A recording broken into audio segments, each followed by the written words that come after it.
నమస్తే. పార్లమెంట్ లో మణిపూర్ అండ్ అలాగే అదానీ పైన చర్చ జరగాలని చెప్పేసి కాంగ్రెస్ పార్టీ రోజు భారీ బహిరంగ ర్యాలీ కూడా నిర్వహిస్తుంది. మాట్లాడదాం మనతో పాటు కాంగ్రెస్ పార్టీ సీనియర్ నాయకులు రోహిన్ రెడ్డి గారు. అలా చెప్పండి అన్న, ప్రధానంగా పార్లమెంట్ లో అదానీ ఇష్యూ అలాగే మణిపూర్ ఇష్యూ గురించి మాట్లాడమని చెప్పి ఎందుకంటే ఇప్పుడు మీరు చూస్తున్నారు మా నాయకుడు రాహుల్ గాంధీ గారు గత 5 సంవత్సరాల నుంచి కూడా ఈ అదానీ ప్రధాని గురించి పదే పార్లమెంట్ లో కానీ ఇక్కడ బహిరంగ సభల్లో కూడా ఎప్పుడు ప్రతిసారి కూడా ప్రస్తావించడం జరిగింది. ఎందుకనంటే నరేందర్ మోడీ గారు దేశాన్ని మొత్తం కూడా దోచిపెట్టి అదానీ చేతిలో పెడుతున్నాడని చెప్పేసి ఏ విధంగానైతే దేశ రాష్ట్రాల్లో ఉన్న పోర్ట్స్ కానీ ఎయిర్పోర్ట్ కానీ అన్ని కూడా దేశాన్ని చేతిలో పెట్టడం జరిగింది. సో దాని మీద ఈ రోజు కేసు ఒకటి రిజిస్టర్ అయింది. జేపీసీ కాన్స్టిట్యూట్ చేస్తున్నారు. దాన్ని ఇమ్మీడియట్ కాన్స్టిట్యూట్ చేయండి అని చెప్పి మనల్ని అడుగుతుంటే అదానీ ఇష్యూ పార్లమెంట్ లో రాగానే మోడీ గారు పారిపోతారు, మణిపూర్ ఇష్యూ రాగానే పారిపోతున్నారు.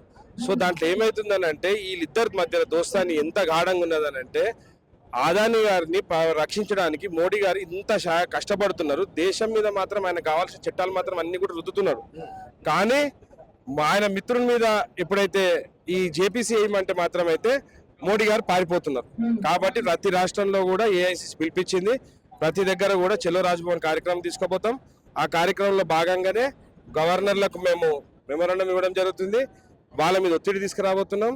ఇంకా రానున్న రోజులలో ఇంకా ఉధృతంగా మేము పోరాటం చేస్తాం. అదానిని అరెస్ట్ చేసి దేశాన్ని కాపాడే వరకు మోడీ గారి మీద మేము ప్రెజర్ తీసుకొని వస్తాం. మనం చూస్తే మనం పార్లమెంట్ సమావేశాలు కూడా కంటిన్యూగా అర్ధగంట పాటు నెహ్రూ కానీ రాజ్యాంగాన్ని కూడా కంప్లీట్ గా కాలరాసిన కాంగ్రెస్ పార్టీ నెహ్రూ గురించి కూడా అర్ధగంట సేపు కూడా సమావేశం మోదీ గారు స్పీచ్ ఇచ్చారు. దాని గురించి ఇప్పుడు వస్తున్నా. ఇప్పుడు మేము ఒకటి చెప్తున్నా, మోడీ గారు దేశాన్ని విచ్ఛిన్నం చేస్తున్నాడా లేదా కాంగ్రెస్ పార్టీ చేస్తున్నారా? ఆ రోజు నెహ్రూ గారు చేసిన సంస్కరణలు కానీ, ఆ రోజు తీసుకొచ్చిన పెట్టుబడులు కానీ, ఆ రోజు కట్టిన ఈ పారిశ్రామిక రంగాన్ని వాళ్ళు నెలకొల్పకపోతే ఇలా మనం బిచ్చబెత్తుకుంటుంటే అవన్నీ చేసిన ఆస్తులన్నీ కూడా ఇవ్వాలి కదా నరేంద్ర మోడీ అమ్ముకుంటున్నాడు. సో కాన్స్టిట్యూషన్ కాపాడని చెప్పి మా రాహుల్ గాంధీ గారు పదే పోరాటం చేస్తుంటే కాన్స్టిట్యూషన్ మారుస్తా అని చెప్పేసి నరేంద్ర మోడీ గారు ఈ డ్రామాలు చేస్తున్నాడు. నరేంద్ర మోడీ గారిని ఎవ్వరు నమ్మరు.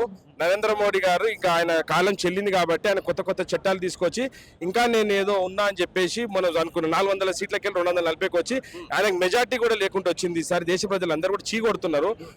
వీళ్ళని అడుక్కొని బిచ్చమెత్తుకొని ఆయన ప్రభుత్వం ఏర్పాటు చేసిండు. ఇప్పటికైనా సిగ్గు తెచ్చుకోవాలని చెప్పి నరేంద్ర మోడీ గారు సూచిస్తారు.